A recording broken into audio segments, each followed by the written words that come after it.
Vice President Biden, Joe, welcome to Israel and welcome to Jerusalem.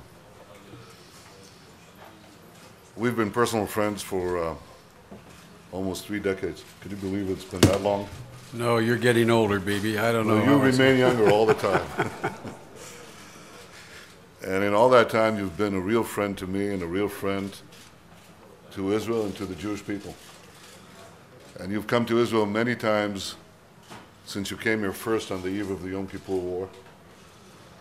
But now you're coming as the Vice President of the United States of America, and this is deeply appreciated. And for me, deeply moving. President Obama has said in Cairo, and he's repeated this many times since, that the bonds between Israel and the United States are unbreakable. And he has shown that in the last year in things that are known to the public and some things that are not known to the public.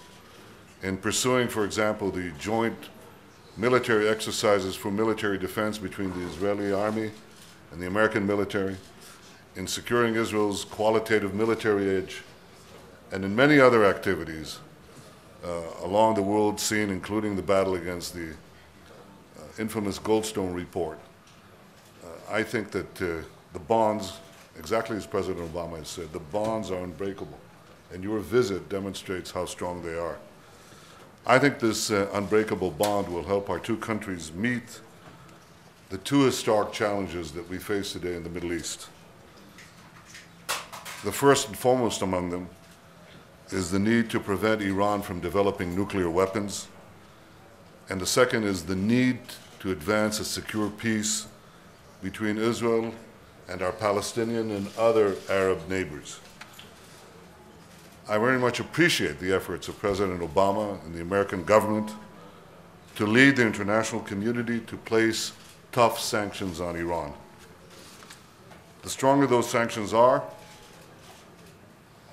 the more likely it will be that the Iranian regime will have to choose between advancing its nuclear program and advancing the future of its own permanence. I think that the international community and the leading countries in the international community have to join the American effort, and Israel has been helping out with key countries and continue to do so. I also appreciate the administration's effort to advance peace in the region. I know that this has been difficult and has required a great deal of patience. But I'm pleased that these efforts are beginning to bear fruit, and we have to be persistent and purposeful in making sure that we get to those direct negotiations that will enable us to resolve this conflict. I look forward to working with President Obama and with you and your entire administration to forge an historic peace agreement in which the permanence and legitimacy of the Jewish state of Israel is recognized by our Palestinian neighbors, and in which Israel's security is guaranteed for generations to come. Again, Vice President, my friend Joe, it's a pleasure to welcome you to Jerusalem. Welcome. Thank you very much. Mr. Prime Minister, it's a pleasure to be back. It's been too long between visits here, and it is true that you and I have been friends a long, long time.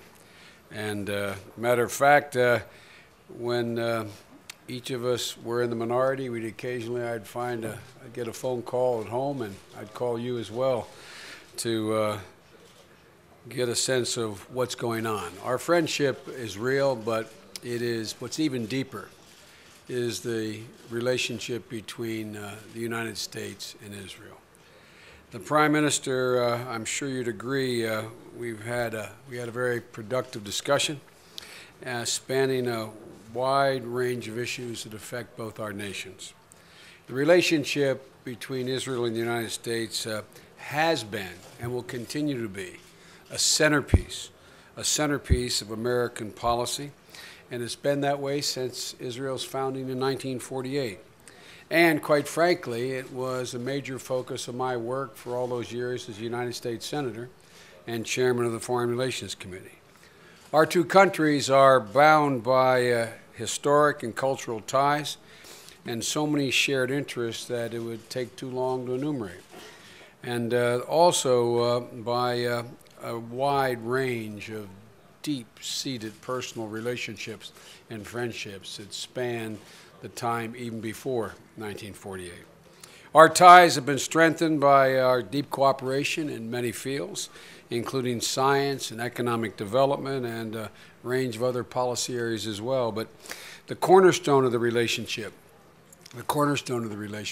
is our absolute, total, unvarnished commitment to Israel's security.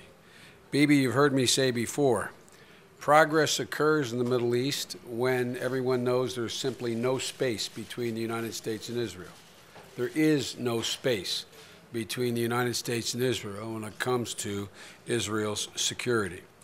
And for that reason, and many others, addressing Iran's nuclear program has been one of our administration's priorities.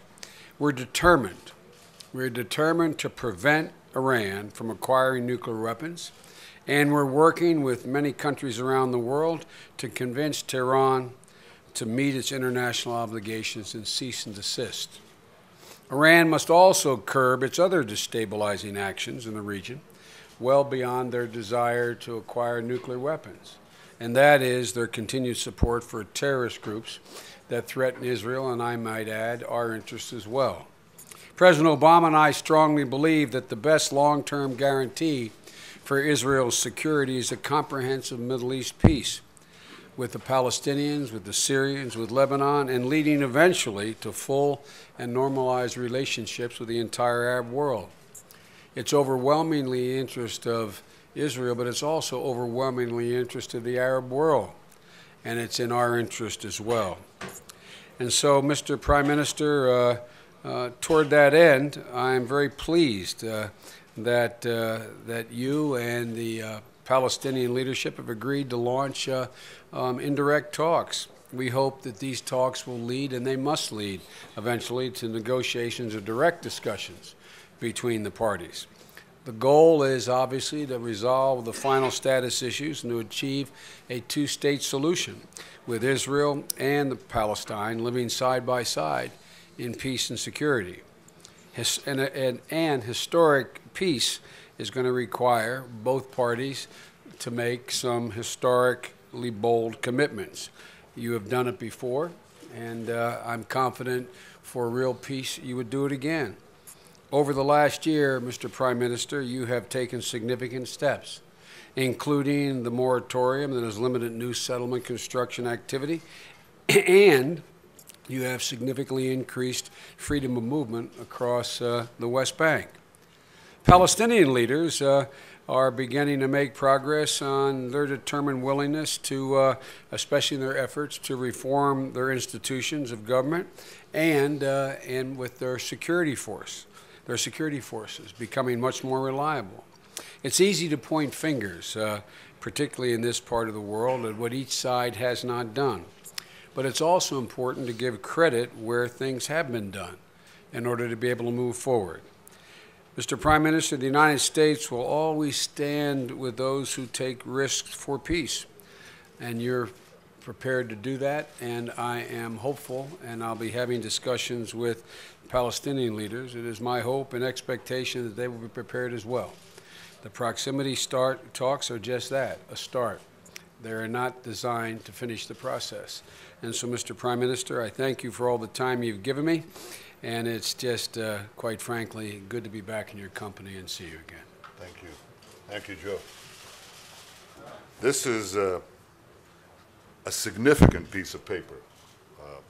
I would say that agreements are dependent on the arrangements not on paper but on the ground. Here's a piece of paper that reflects an arrangement on the ground.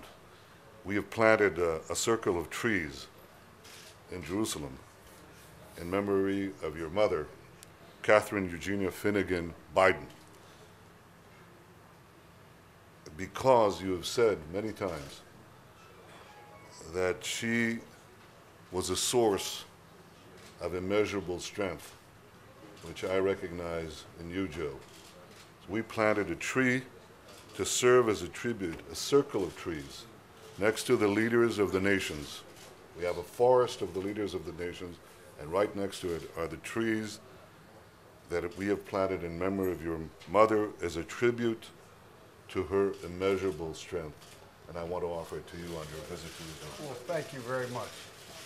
If you don't mind my saying, Mr. Prime Minister, my love for your country was watered by this Irish lady who was proudest of me when I was working with and for the security of Israel. So it's a great honor. Thank you very, very much.